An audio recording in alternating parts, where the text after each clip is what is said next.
આજે ચડોતરની ભૂમિ અને ધોળેશ્વર મહાદેવની ભૂમિ હોય,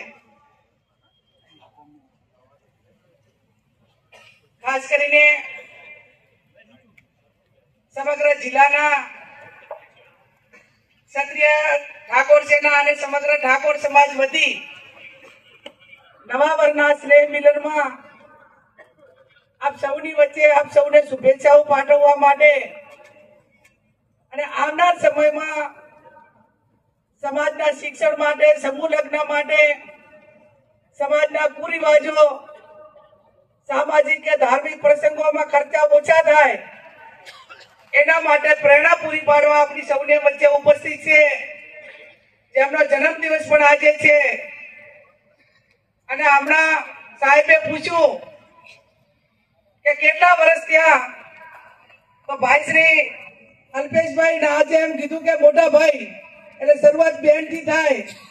એવા મોટા ભાઈ આજે એમની 50 વર્ષની ઉંમર, એટલે કોઈ ક્રિકેટર પીચ ઉપર હોય ત્યારે 2 વખત તાળી પડે, એક વખત 50 થાય એ ટાઈમે અને એક વખત સદી ફટકારે એટલી વાર.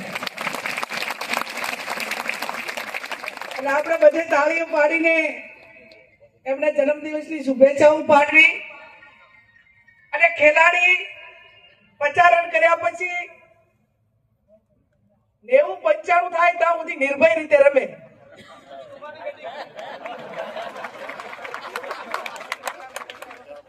પછી ઓલા 5-1 ઘટતા હોય એટલે સદીમાં એટલે કે થોડા જાળવીને સદી થઈ જાય બરોબર, પણ ત્યાં સુધી નિર્ભય રીતે રમે. એવું હવે નિર્ભય રીતે સમાજનું કામ કરવા માટે એમને પારિવારિક રીતે પણ છૂટ છે અને એક સંગઠનની ફીડબેક મળે, એક યુવાનોનો બધાનો સાથ સહકાર મળે, એમાં પણ કઈ કમી નથી. એવા મોટાભાઈ ભાઈ શ્રી અલ્પેશભાઈ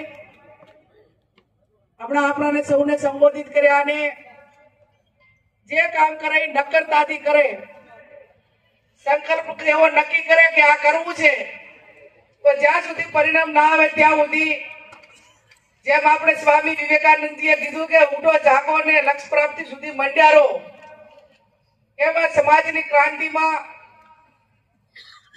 શિક્ષણમાં સૌથી મોટું કામ કર્યું હોય એવા દિયોદરના ધારાસભ્ય આદરણીય કેસાજી ઠાકોર, ધારાસભ્ય ધવલસિંહજી ઝાલા, ધારાસભ્ય હમણાં અમરતજીએ એમની જોશીની વાત અને એમની ભાષામાં પણ કરી, એવા કાંકરેજના ધારાસભ્ય અમૃતજી ઠાકોર, આદરણીય મેરુજી, સેનજીભાઈ, પીનાબેન, આપજી, નાગપુરી બાપુ અને આપણને સૌને નવા વર્ષમાં ભોજનદાતા તરીકે હમણાં જમણવાર જેને આપ્યો છે અને જેના અન્ન ભેગા એના મન ભેગા થઈને ક્યારેક જમો તો જે પેલા પરિવારની ભાવનાઓ હતી ને એ બધું સંયુક્ત કુટુંબ હતું. એટલે હવે સિટીમાં મકાન મોટા પણ મન નાના, 2 માળનું હોય પણ રહેવા વાળા તો 2.5-3 જણા હોય. આપણા ગામડા ભલે મકાન નાના હોય, સાદા હોય, પણ મન મોટા હોય. પરિવાર એક બધો જ સ્ટેજ ઉપર નો છે કે આપણો પરિવાર ભેગો થયો છે. ત્યારે નામ લેવા જવું તો બધાના લઈ શકું, પણ SC/ST ઓબીસી એકતા મંચના પ્રમુખ મુકેશભાઈ ભરવાડ પણ છે અને મંચસ્થ સૌ આગેવાનો છે. ત્યારે સૌને નવા વર્ષની શુભેચ્છાઓ પાઠવું. મા જગદંબા અંબાજીને પ્રાર્થના કરું કે આપ સૌનું નવું વર્ષ સુખમય, શાંતિમય, આનંદમય અને જે ક્ષેત્રમાં છીએ એમાં ઉત્તર પ્રગતિ કરવાની મા જગદંબા આપ સૌને શક્તિ આપે, એવા નવા વર્ષની શુભેચ્છાઓ સાથે મા જગદંબાને આપના સૌના વતી પ્રાર્થના કરું છું. આમ તો કેસાજી ઠાકોર સાહેબે એમની ભાષામાં જ્યાં રાજકીય ઇશારો કરવાનો હોય ત્યાં રાજકીય ઇશારો કર્યો છે. વર્તમાન ચૂંટણી પંચે મતદાન જે આપણી મતદાર યાદી વેરિફિકેશન માટે 1 મહિનાની ઝુંબેશ છે એની પણ વાત કરી છે. એટલે હું એમાં થોડું ફરી વિનંતી કરું કે જ્યાં પણ આપણે નાના મોટી નોકરી હોય, બહાર ધંધા રોજગાર અર્થે હોય કે ઘરે હો, એવું ના માનો કે આ ચૂંટણીમાં વોટ માત્ર આગેવાનોને પોતાને જ ગરજ હોય છે.